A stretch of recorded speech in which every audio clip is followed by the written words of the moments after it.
میرے آقا علیہ الصلوۃ والسلام دا فرمان عالی شان ہے. میرے آقا علیہ الصلوۃ والسلام نے ارشاد فرمایا روزہ اور قرآن قیامت دل دن تواڈے سفارشی بن جان گے، سفارش کرن گے.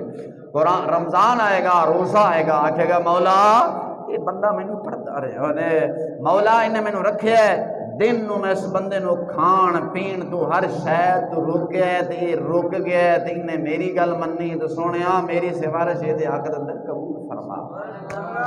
پھر قرآن آئے گا، قرآن کہے گا مولا رات کو میں نے اسے سونے سے روکا تھا، یہ مجھے پڑھتا رہا، مولا میری سفارش اس کے حق میں قبول فرما. رب رمضان یعنی روزے اور قرآن کی سفارش قبول کر کے بندہ مومن جنت میں جائے گا. بندہ مومن بولیے جنت میں جائے گا. آگے میرے آقا علیہ الصلوۃ والسلام نے ارشاد فرمایا جو بندہ قرآن کو پڑھتا ہے، قرآن سے پیار کرتا ہے، قرآن اس سے قیامت کے دن یہاں سے پکڑ کر جنت میں لے کے جائے گا، اور جس نے قرآن کو چھوڑا قرآن قیامت کے دن اس کو پکڑ کر جہنم میں لے کے جائے گا.